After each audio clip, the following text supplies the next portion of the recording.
Hi, my name is Pam Killeen, and welcome to my podcast, Circadian Reboot, where we discuss everything circadian. And today I'm thrilled to announce on the show that we have Dr. Magda Havas, PhD. She is a professor emerita at Trent University's School of Environment in Peterborough, Canada. An environmental toxicologist, she has devoted her career to understanding the impact of chemical pollutants and the biological effects of electromagnetic frequencies, EMFs, spanning extremely low frequency electromagnetic fields to ultraviolet radiation. Dr. Havas has a particular focus on electro-hypersensitivity, working to support individuals affected by this condition and advising the healthcare community on its assessment and management. She is also the co-author of 3 books and authored more than 180 publications, including peer-reviewed scientific articles, book chapters, open letters, and pieces in popular media. In addition to her research on EMF-related issues, Dr. Havas explores the therapeutic potential of pulsed electromagnetic fields, vibrational therapy, and light therapy. She serves as a science advisor to several nonprofit organizations, including the Canadian Initiative to Stop Wireless Electric and Electromagnetic Pollution, WEEP initiative it's called. Her work continues to shape public understanding of environmental health challenges and inspire solutions for creating healthier environments. Thank you for joining me today, Magda. It's so nice to have you here. I've been watching your career now for so many years and all the wonderful work you've done with these non-native EMFs. I think to platform off on this subject, what I want to do is I want to go back in time and talk to you about 2 things. I wouldn't mind if you would talk to us a little bit about the work of Robert O. Becker and the body electric. And I would also love the audience to hear about your experiences when you had this epiphany, learning about this stray voltage, this stray electricity that's in our air. I remember going to Trent University and watching you do a demo on the stage where you actually showed people using a fluorescent lamp how stray this electricity can be. So if you don't mind, if we can talk a little bit about these 2 pieces of history before we get into some of the more nuts and bolts of the topic. Okay. Well, Robert O. Becker is one of my heroes. Unfortunately, he's passed, but he wrote 2 books, Body Electric and Cross Currents, and they're both well worth reading. Some of the Body Electric is also in Cross Currents, but Cross Currents goes beyond that and talks about the harmful types of electromagnetic energy. And basically, he was interested in, he did some experiments with salamanders and frogs. And he was an orthopedic surgeon, and he was dealing with veterans who had lost limbs. And when it comes to salamanders, if you snip off their fingers, their digits, or even their hand or foot in this case, it regenerates. It grows right back. All the digits come back. But when you do that to a frog, so if you cut off the digits of a frog's foot, it won't come back. It'll just turn into a stump. And he was really curious as to find out why some species can regenerate and others can't. And obviously, he was hoping that there would be some benefit to humans with his research. And one of the things he found is that when you look at the junction between, like when you have a cut and you look at the junction at the skin surface, with the salamanders, there was a negative electrical potential between the nerve and the skin. And it sort of went through a cycle and it regenerated. But when he looked at the frog, it never went to a negative potential, which was really interesting. So then he introduced electrons, basically. And he got the stump to grow a little bit, but he wasn't able to fully get it into digits. So he realized it had something to do with the electricity at the site of the injury. And back then, there was quite a bit of research. Dr. Bassett, there were other people doing this kind of research, and they found that when you had a bone fracture, and it was non-union, which means the bones weren't together, there could be a break or a fracture in it, but when they were actually physically separated, they simply did not heal. And so one of the things they did is then they introduced an electrode into the body right at the location of the fracture, introduced this electric current, and the bones began to grow towards each other. So they began to fuse. And this was an invasive type of surgery, but it worked and it was really worthwhile doing. Then Becker realized that if you took that same area and simply put a coil around it and introduced an electric field by a coil without actually penetrating into the skin, the same thing happened.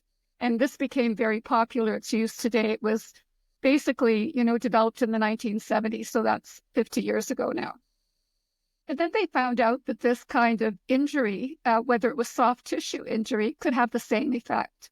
So they began to do soft tissue injuries, improving the amount of the rate of healing, which was really, really powerful.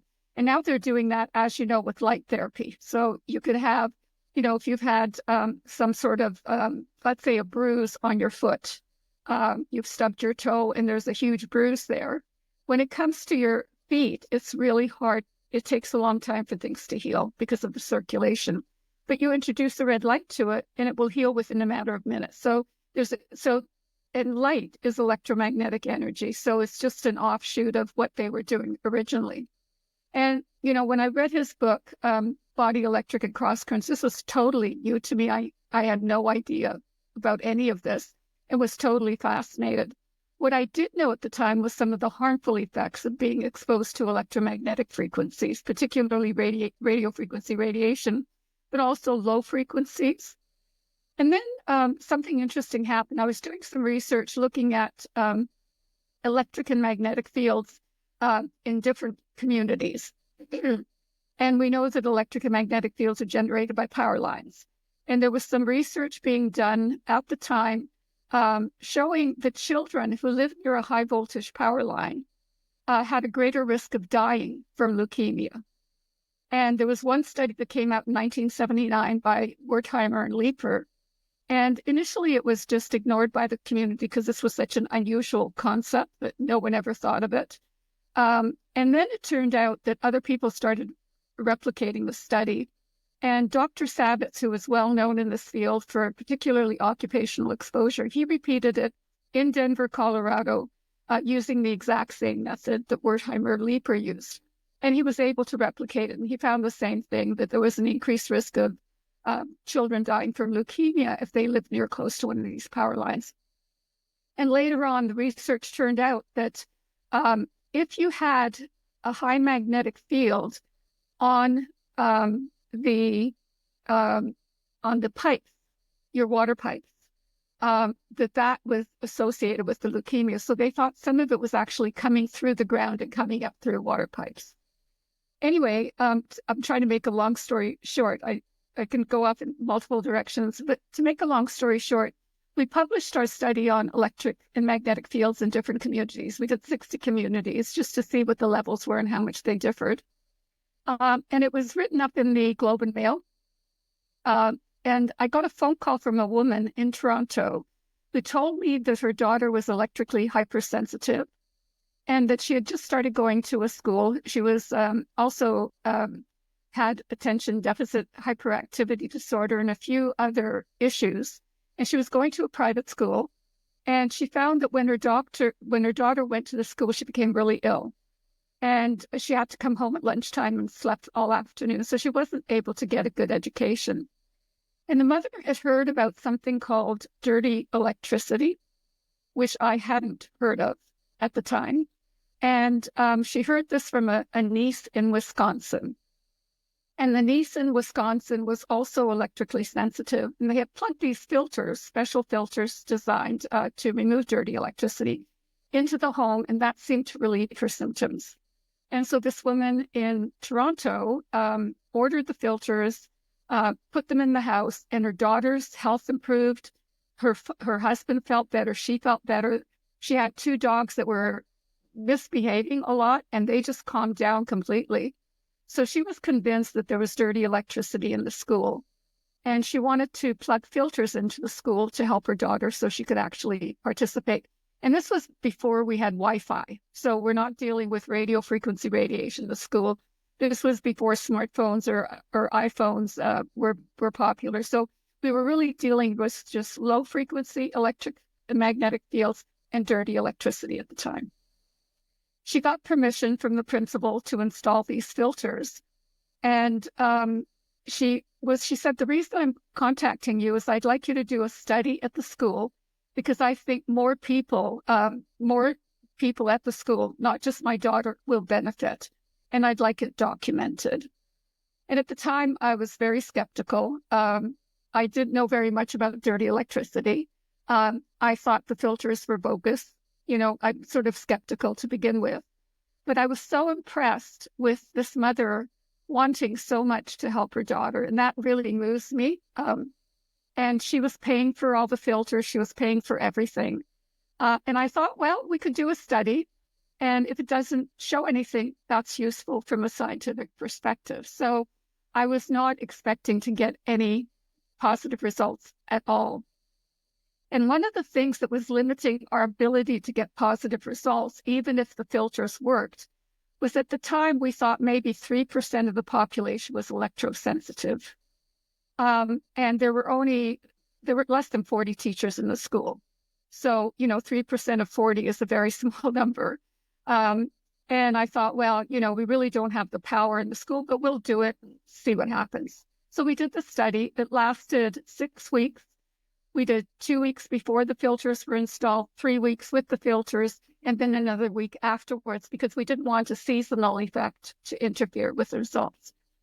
And we got the results done. The teachers completed a wellness questionnaire at the end of the day and a behavior questionnaire on the students at the end of each day, which took about 2 minutes. So we made it very, very easy for them to participate. And when I started analyzing the results, I was amazed at what we were getting, and I thought I must have made a mistake somewhere. So I analyzed them about 3 different times, trying to figure out where my mistake was.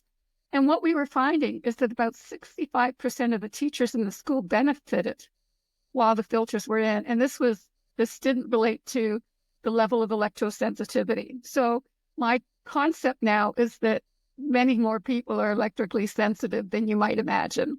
And they're reacting to this poor power quality, the sturdy electricity that's riding on electrical wires. And just the percentage, I know you talk about the percentage and the varying degrees of electrosensitivity. So how many of us are mildly, moderately, or severely affected by this dirty electricity?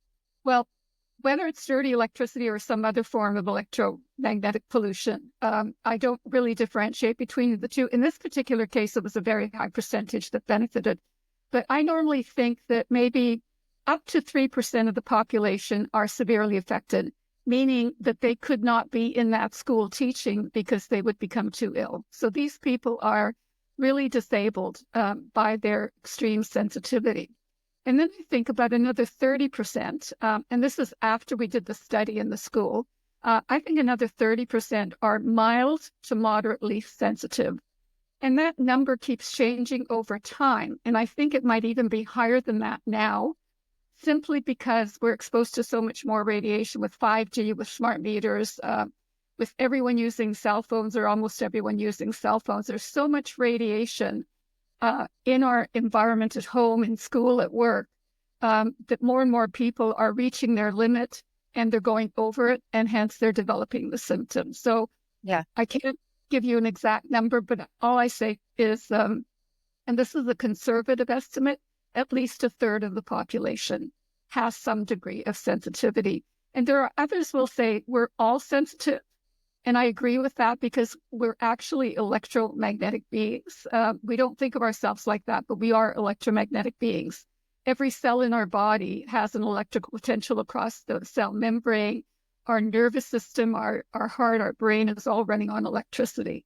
So we are electromagnetic beings, but the medical profession hasn't really recognized that to the degree that is coming in the very near future. We're learning more and more about this. It's like we can see cigarette smoke and we can smell it and we know it's not good for us, right? But what you're talking about here is intangible. It's invisible. So I think a lot of people, poo-poo the idea that this is adversely affecting our health because it's happening at such a tiny molecular level and we don't see it or smell it.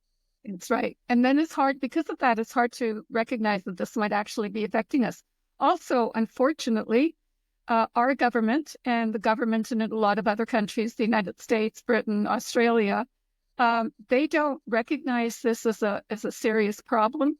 if anything, there have guidelines that don't protect us at all. I mean, the guidelines are so ludicrously high that you wonder, how could they possibly continue to stand by them? And I think the answer to that is that they're being pressured by the telecom industry. They're incredibly powerful. They probably get funding from them to some degree. Certainly the media gets funded by them. And so they're reluctant to share information that might damage the telecom industry.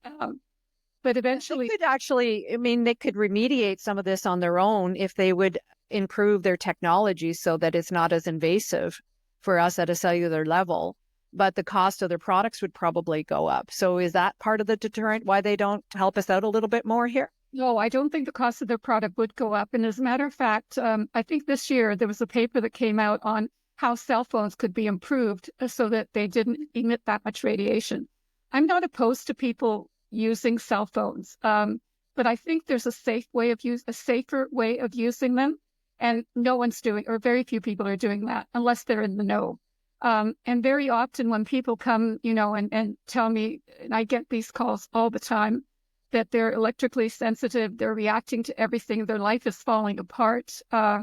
Their family and their family doctor may or may not accept what they're saying. And some of them feel that they're going crazy. And it's not until they start reading some of the information that's on the web that they recognize this is what's happening to me. And then they start searching for answers and they start sharing them. So they've become incredibly valuable in spreading information. But and you say there's a really simple way, really, if you're suspicious that you're electrochemically sensitive, there's a simple way to test yourself. If you turn your circuits off in your house and let's say you start to feel better after you're not exposed to electricity, or let's say you go into the forest and there's hopefully no non-native EMFs and you feel better in the middle of a forest. I mean, these might be clues that you are reacting to some of this dirty electricity or all this ionizing radiation. Yeah, exactly. And that's one of the things I recommend, exactly what you just said, Pam. I ask them to turn the electricity off in their home at nighttime when they're going to sleep, except for their, fridge and freezer kind of thing. And do that for a few days and see if you sleep better, see if you feel better. And if you do notice a difference, then chances are you're quite electrosensitive, because some people won't notice a difference even though their body's healing. And sometimes if you're hypersensitive, it takes you a long time to recover. So you can eliminate the radiation, and you won't feel anything for a while because your body is still reacting to what it's been exposed to, and it's taking you longer to respond. And if you go out into the forest, if you go for a walk in a park where there's no Wi-Fi everywhere and there's no cell towers, if you feel good, chances are, you're electrically sensitive and you're benefiting from the natural earth frequencies that might be shielded to a certain degree within your own home. Now, what can people do that is essentially free at no cost to try and minimize their exposure to some of this unhealthy electricity? There must be some things that are free or next to free. There's quite a few things you can do. If you have Wi-Fi in your home, obviously you can turn it off. Right now we're communicating through the internet. I don't have Wi-Fi on. I'm completely wired. I expect you are as well. So you can be wired. You can put everything back onto wires, including your cell phone, believe it or not. So if you're using your cell phone from home, you can connect it to an Ethernet cable and you're fine. And if you there's a website called the Electro-Sensitive Society. It's www.electrosensitivesociety.com. And they have an entire list of things that you can do, some of which are totally cost-free. The other thing you can do is you can move your bed away from things like electrical panels. If you have an electrical panel on the other side of your bedroom, that's going to affect you. So if you simply move your bed even a few feet away, that can make a difference. The key things that you're going to be exposed to in your home is electrical wiring. And if you have dirty electricity, then, that's something you can't avoid unless you filter it. Wireless radiation, particularly Wi-Fi. Cordless phones are notorious in your home because the cordless phones we have here in North America radiate 24/7 whether you're using the phone or not. The base station is radiating all the time. And it's so powerful that you can actually take your cordless phone, walk to your neighbor's house, 3 doors down, and you can still maintain the phone call. So it doesn't have to be that strong. Even baby monitors are very, very dangerous as well. I agree. And you put that right by your infant.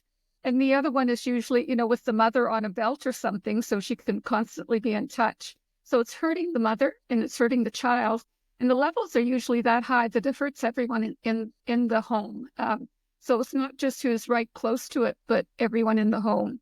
And so I really recommend that you not use them, or that you shield the crib from the radiation, so that you can actually, not harm the infant at the same time.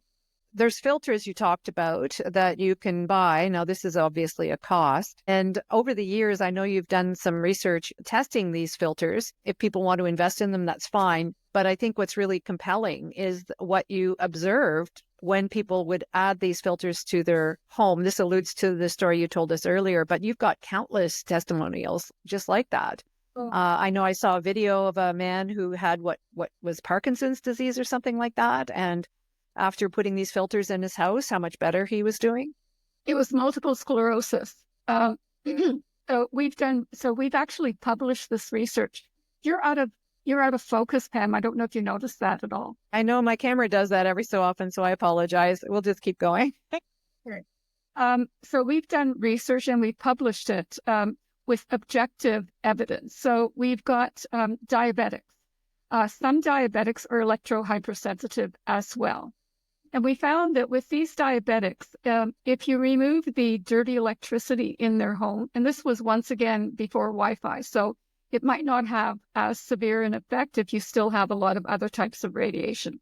But if you remove the dirty electricity in their home, their blood sugar goes down, and they require much less insulin if they're type 1 diabetics. We did a study with a woman in New York. She was a type 2 diabetic. She didn't take medication. She controlled her blood sugar with diet and with exercise. So when her blood sugar was high after a meal, for example, she would go for a 20-minute walk and it came right back down. And she measured it all the time, so she knew what her levels were. And days that she didn't feel like going outside for a walk, or, it was raining or it was dark, or, for whatever reason, she would walk on a treadmill. And when she walked on a treadmill for 20 minutes at the same pace as she would walk outside, her blood sugar actually went up. And this is totally unexpected, because you're consuming energy, you're using up sugar, so why should your blood sugar go up? And my hypothesis is that if you're electrosensitive, your body is stressed. And when a diabetic's body is stressed, in all of us, we release sugar into our body because we're going to have to fight or run or do something.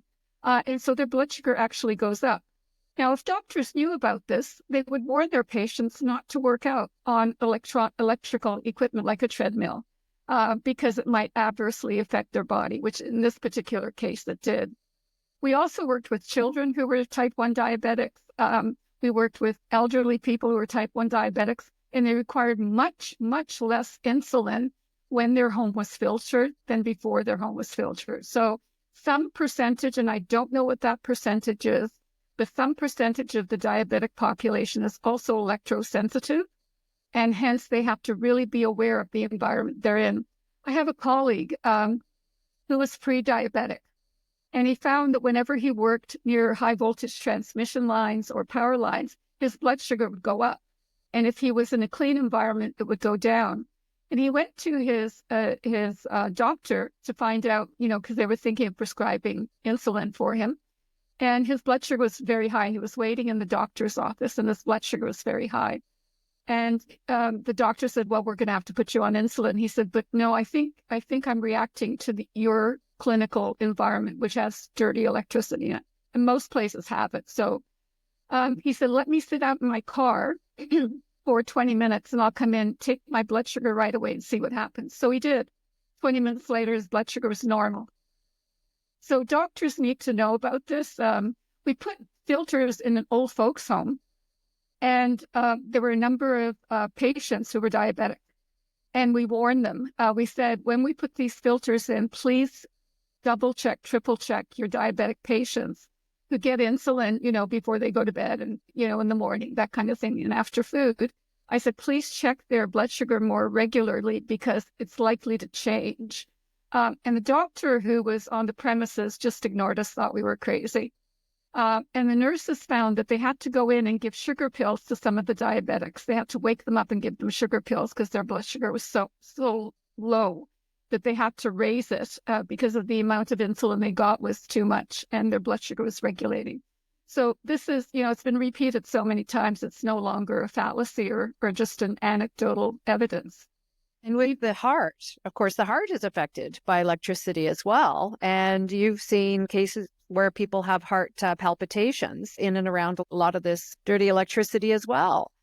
I mean, look at how many people are complaining about tachycardia or heart palpitations, and this can be due to some of this stray electricity. Yeah, I agree with you entirely. When I learn from the people that interact with me and give me their symptoms. And quite a few of them told me that sometimes they go shopping and they go into one of these large, grocery stores or hardware stores, and they start having heart palpitations. They feel stressed. They thought it was being with people or something, like they didn't know why they were suddenly feeling like this. And many of them said they just go into the store, buy whatever they need, and get out as fast as they can. And so when they told me that they had this racing heart, I thought, oh, this is wonderful because we can measure it objectively. So we know how to measure heart rate and heart rate variability. And so we started working with people. I think we ended up testing about 75 people in total. And our first 25 were in Boulder, Colorado. And we were measuring their heart in an electromagnetically clean environment. And we placed a cordless phone base station, like they were lying down. We had them hooked up to a heart monitor, and we had a base station, just behind their head. And we plugged it in or unplugged it or plugged it into a dead outlet. And they were blindfolded too, right? They had no idea what was like. They didn't know when they were exposed. And not everyone, but a percentage of them developed an irregular heart rate, first of all. Some of them developed tachycardia, which is a heart rate greater than 100 beats per minute.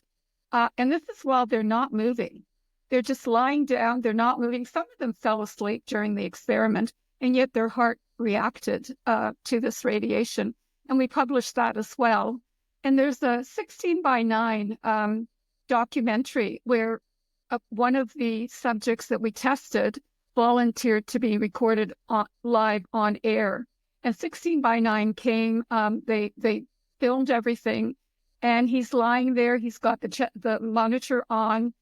We turn on it was a Wi-Fi router in this particular case. We turned that on without him knowing. He was actually blindfolded. He had no idea when we were doing what.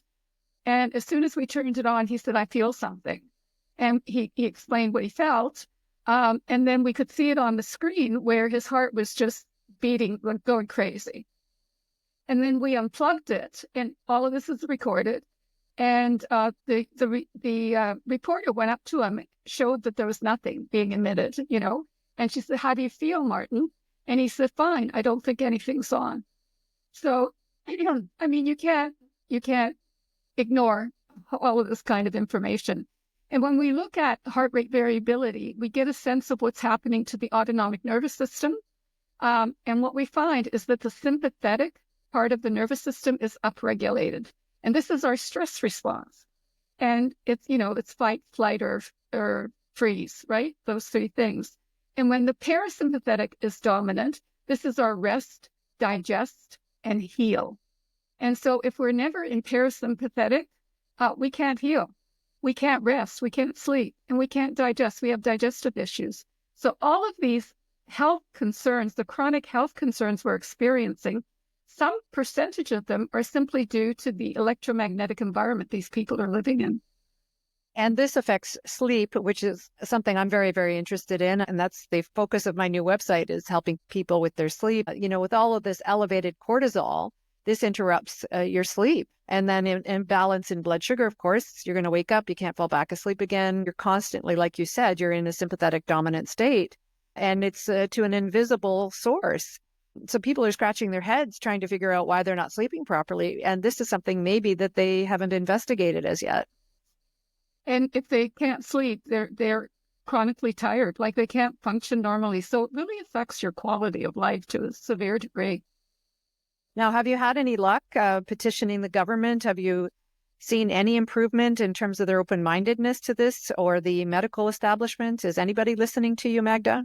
When it comes to the medical establishment, I find that a lot of the naturopathic doctors, the alternative practitioners, are far more open than our sort of Western medical doctors.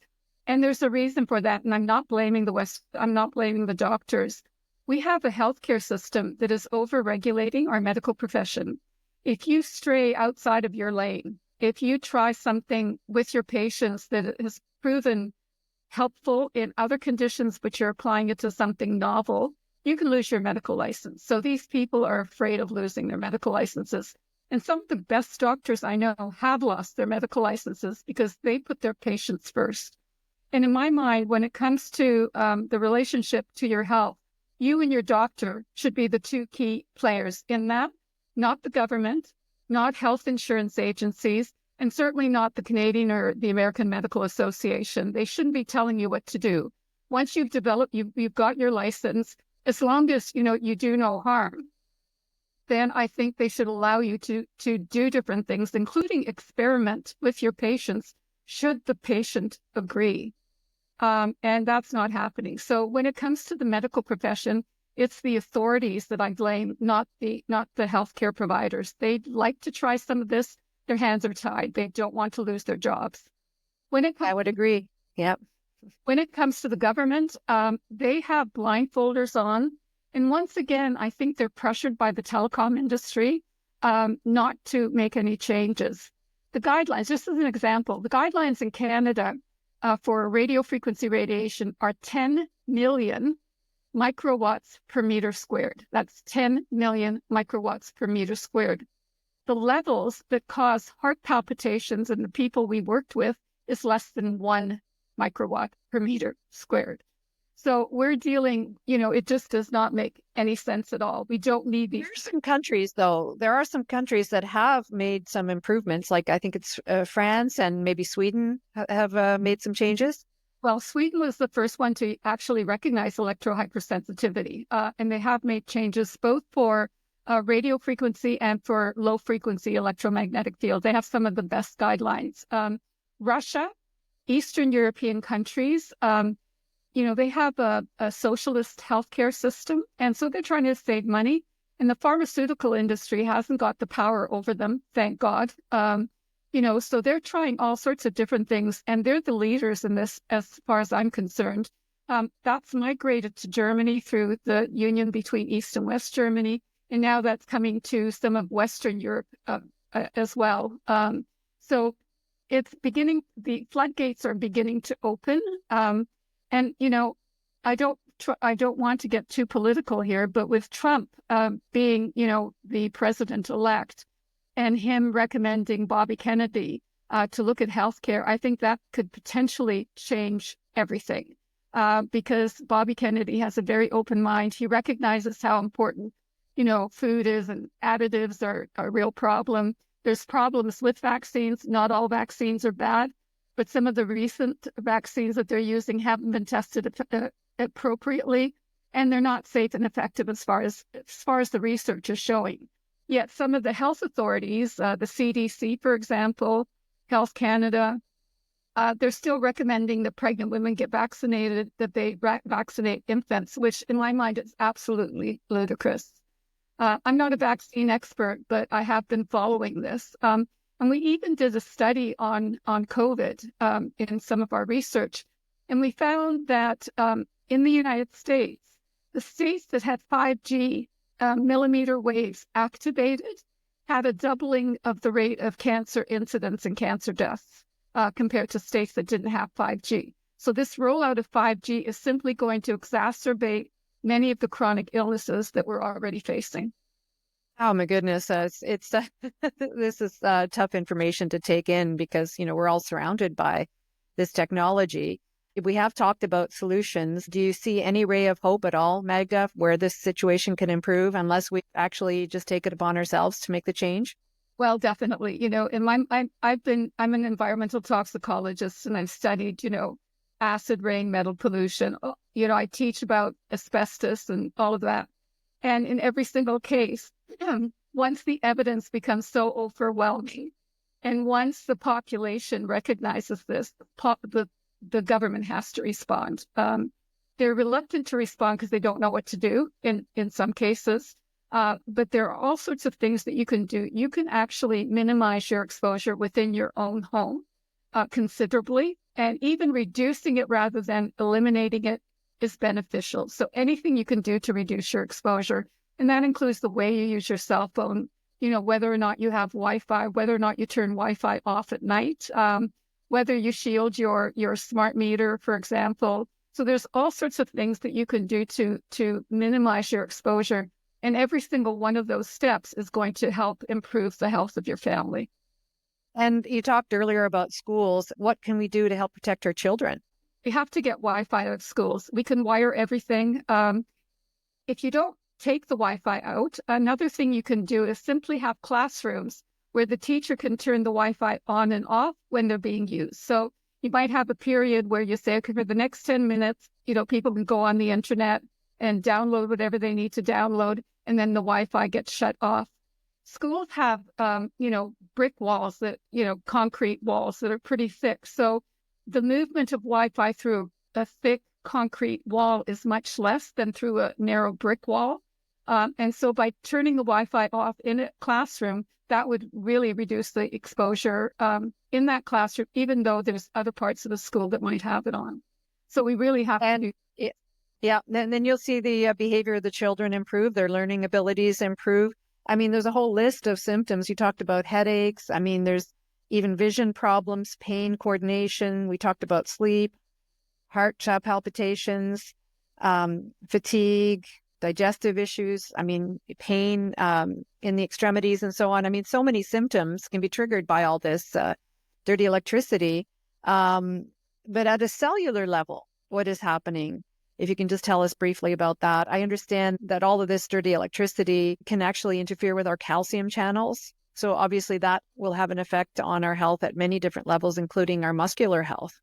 That's right. I mean, this affects us at the cellular level. I went to a really fascinating medical meeting where there was brilliant medical doctors, trying all sorts of different techniques. Like they really thought outside the box. And there was one doctor there who made a statement, and this was about, almost 15 years ago now. So, and it really struck me as being important. He said, when he treats patients, and he was an elderly doctor in his 80s and was still working.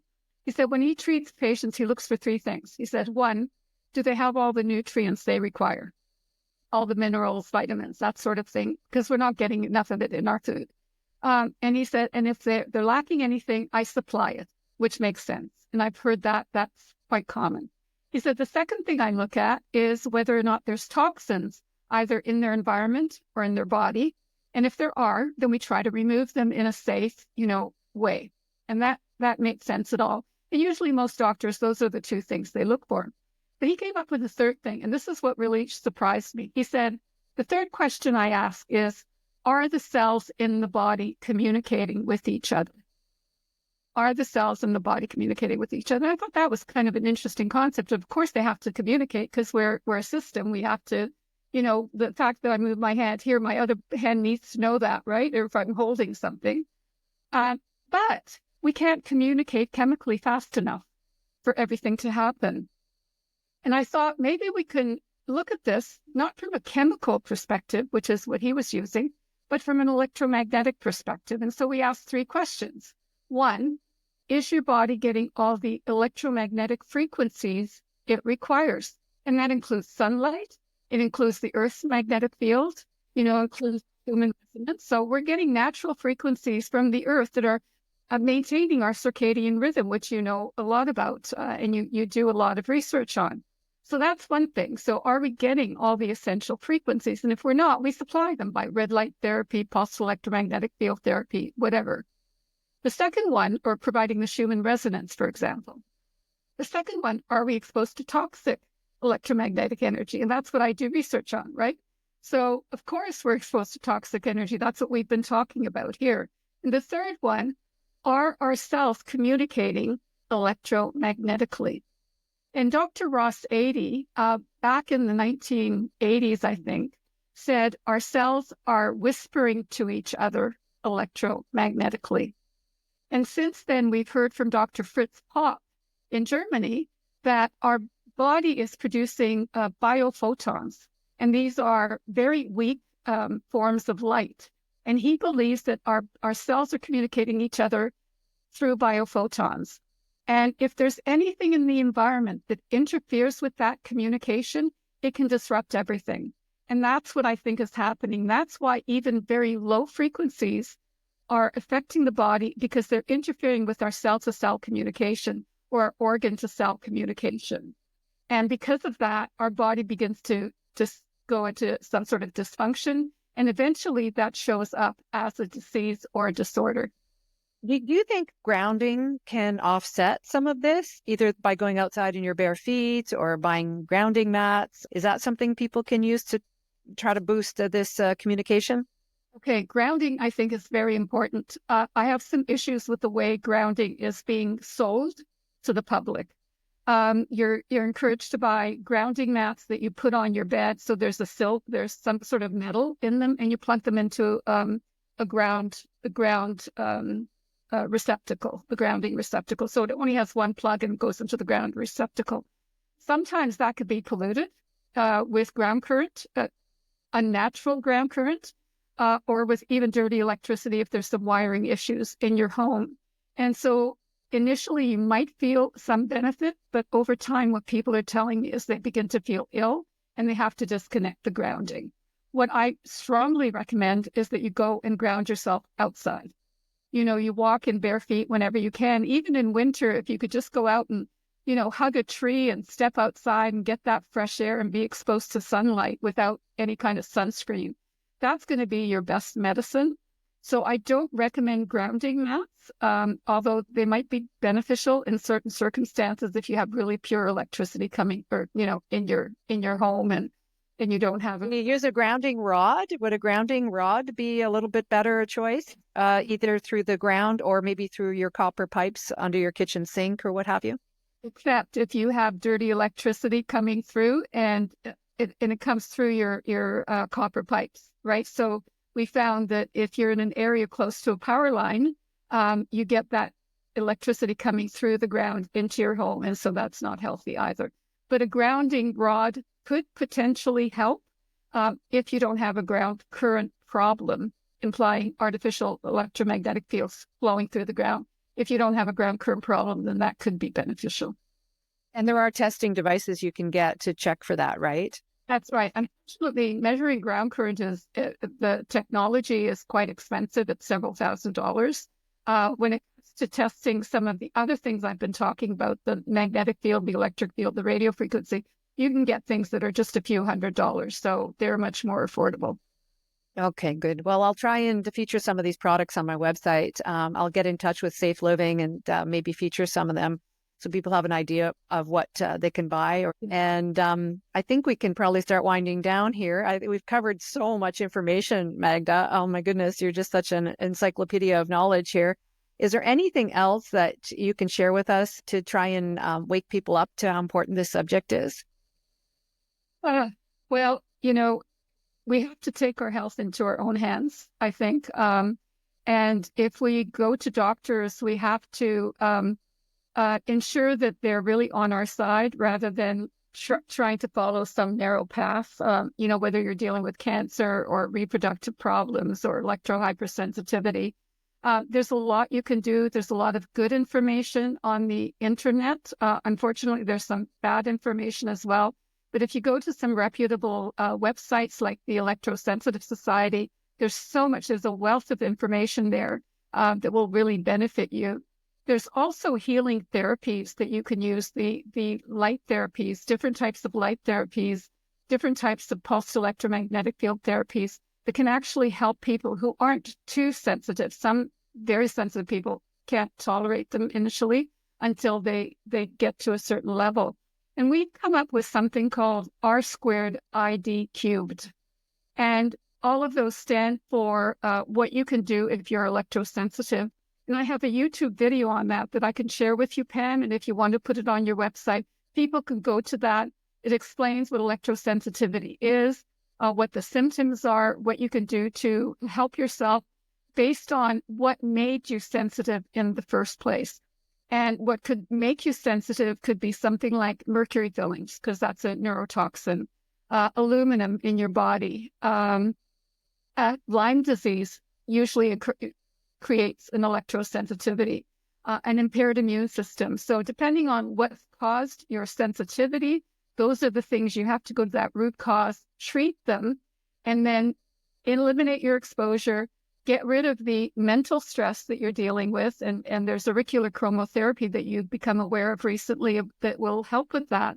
And once you start doing these things, your body will heal. Your body has this amazing ability to heal. So once you start healing yourself, sharing that information, hopefully it will get out long enough that the government officials we currently have will retire, and then new blood will come in there who is much more open to these novel ideas.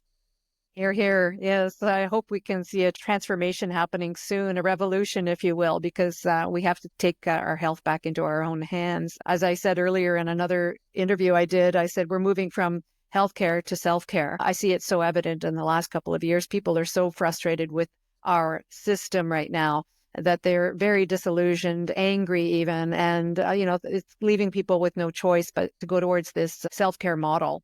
And it's thanks to your research that people will have something to turn to as a solution to why they might be feeling so terrible right now. So I congratulate you and thank you for all of your research. I've known you for years, and I know you've been a trailblazer on all of these subjects. And I can't thank you enough, Magda, honestly. I mean, without you, I don't know where we would be. At least through your research, there's a growing awareness. So keep up the great work. And I hope to get you back on the show at some point. That would be wonderful. I'd love that, Pam. Thank you so much. And thank you for sharing this information. I mean, that's how we benefit society and life. Thank you for taking your valuable time to join us today.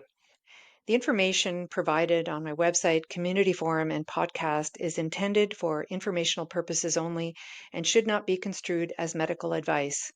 We are not licensed medical professionals, and the content shared here is not a substitute for professional medical advice, diagnosis, or treatment.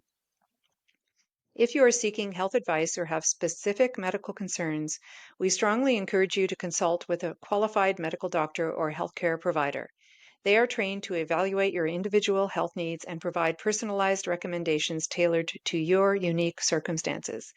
By accessing and using my website, participating in my member forum, or listening to my podcast, you agree to acknowledge and abide by this disclaimer. We do not assume any responsibility or liability for actions taken based on the information provided herein.